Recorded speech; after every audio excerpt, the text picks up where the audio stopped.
السلام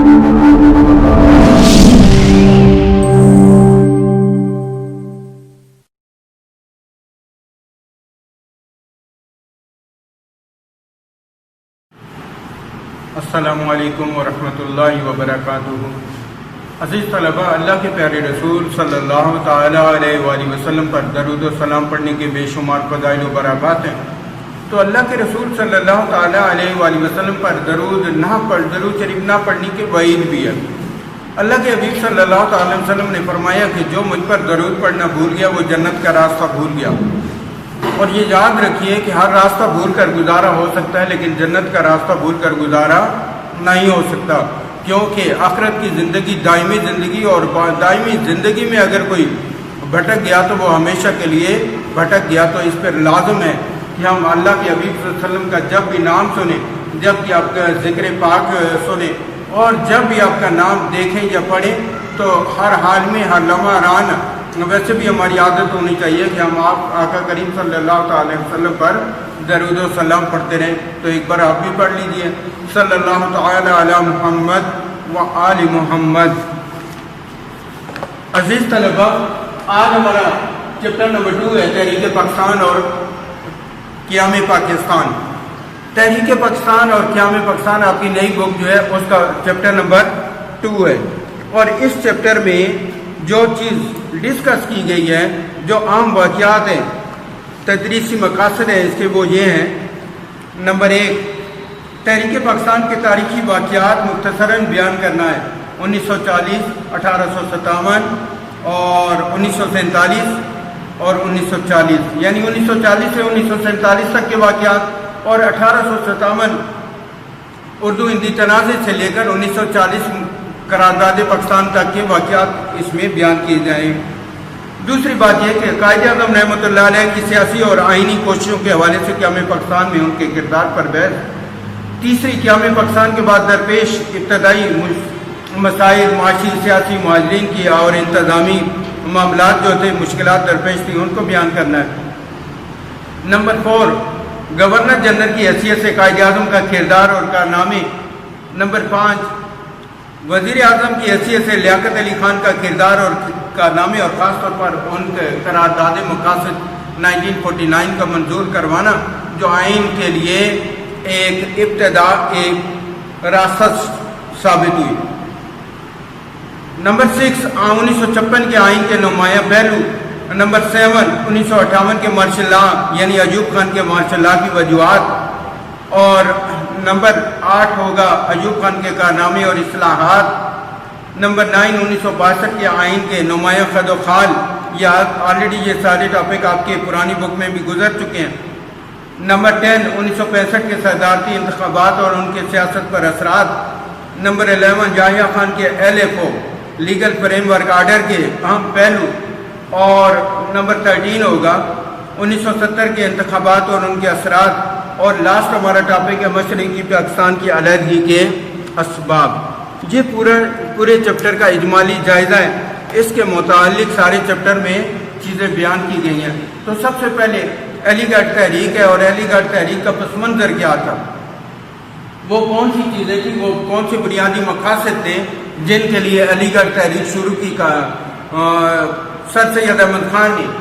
تو بیٹا، تحریک علی گڑھ کے بنیادی مقاصد 3 تھے۔ نمبر 1، حکومت اور مسلمانوں کے درمیان اعتماد بحال کرنا۔ ہندوؤں نے انگریزوں کے دل میں یہ بات بٹھا دی تھی کہ مسلمانوں سے تم لوگوں نے اقتدار چھینا، اور مسلمان ہر حال میں تم سے اقتدار چھینیں گے۔ انگریزوں اور مسلمانوں کے درمیان، یعنی حکومت اور مسلمانوں کے درمیان بد اعتمادی پیدا ہو چکی تھی، اور انگریز ہر طرح سے مسلمانوں کے استحصال پر تلے ہوئے تھے۔ تو سر سید احمد خان نے یہ کوشش کی کہ مسلمانوں اور بر صغیر کے مسلمانوں اور حکومت برطانیہ کے درمیان، یعنی حکومت کے درمیان اعتماد بحال کیا جائے۔ دوسری بات یہ تھی کہ مسلمانان بر صغیر کو جدید علوم اور انگریزی سیکھنے کی طرف راغب کرنا۔ مسلمانوں کو یہ باور کرایا سر سید احمد خان نے کہ جب تک آپ جدید علوم حاصل نہیں کریں گے تو آپ زمانے کے ساتھ چل نہیں سکتے، زمانے کا مقابلہ نہیں کر سکیں گے۔ اس لیے لازم ہے کہ آپ جدید علوم اور انگریزی کو سیکھیں تاکہ آپ اپنا نقطۂ نظر انگریزوں تک بآسانی اور اچھے طریقے سے پہنچا سکیں۔ نمبر 3، مسلمانوں نے برصغیر کو سیاست سے باز رکھنا۔ سر سید یہ چاہتے تھے کہ مسلمان فی الحال سیاست سے باز رہیں، کیونکہ ایک کانگریس جماعت تھی جو ہندوؤں کی نمائندہ تھی، مسلمانوں کی کوئی جماعت ہی نہیں تھی جو ان کی نمائندہ ہو، تو کانگریس تو ہندوؤں کی ترجمانی کرنے والی تھی، تو مسلمانوں کو وہ وقتی طور پر استعمال کرتے تھے لیکن ان کے حقوق کی بات نہیں کرتے تھے۔ اس لیے سر سید احمد علی خان نے مسلمانوں کو یہ کہا کہ تم لوگ سیاست سے باز رہو اور تم نے سیاست میں حصہ نہیں لینا ہے۔ نیکسٹ ہمارا کوشچن دیکھیں، مسلم لیگ کے قیام کے پس منظر میں کیا محرکات شامل تھے؟ وہ کون سی وجوہات تھیں جن کی بنا پر مسلمانان برصغیر نے مسلم لیگ قائم کی؟ اور مسلم لیگ سے پہلے تقسیم بنگال کی 1905 میں، 1906 میں مسلم لیگ بنی۔ تقسیم بنگال کی وجہ کیا تھی؟ تقسیم بنگال ایک بہت بڑا صوبہ تھا۔ انگریزوں نے سوچا کہ اس صوبے کو 2 حصوں میں تقسیم کر دیا جائے تاکہ اس کا انتظام بہتر طریقے سے چلایا جا سکے، انتظام کو اس صوبے کے معاملات کو اچھے طریقے سے سنبھالا جا سکے، تو اس لیے مشرقی اور مغربی بنگال کے درمیان یعنی آسام اور بنگال 2 صوبے بنا دیے گئے۔ اب جو مشرقی بنگال تھا اس میں مسلمانوں کی آبادی زیادہ تھی اور آسام میں ہندوؤں کی آبادی زیادہ تھی۔ اس طرح مسلمانوں کی تیزی سے ڈیولپ ہونے لگی اور مسلمانوں کے معاملات آسانی سے حل ہونے لگے، کیونکہ بنگال صوبہ تھا، پہلے انہیں آسام میں جانا پڑتا تھا، اب وہ بنگال میں ہی ان کے معاملات درست ہو جاتے تھے۔ جب ہندوؤں نے دیکھا کہ اس طرح تو مسلمانوں کو آسانی ہوگی اور مسلمان ترقی کریں گے اور مسلم علاقوں پر مشتمل یہ صوبہ جلدی ترقی کرے گا، تو انہیں یہ بات ناگوار گزری اور انہوں نے تحریک چلائی کہ تقسیم بنگال کو منسوخ کیا جائے۔ چنانچہ انگریزوں نے ہندوؤں کی بات کو مانتے ہوئے 1911 میں تقسیم بنگال منسوخ کر دی۔ شملہ وقت 1906 میں سر آغا خان کی قیادت میں ایک وقت لارڈ منٹو سے ملا، واسرائے لارڈ منٹو سے ملا اور اس نے مسلمانوں کے لیے جداگانہ انتخاب کا حق مانگا، جسے تسلیم کر لیا گیا اور 1909 میں مسلمانوں کو یہ حق دے دیا گیا۔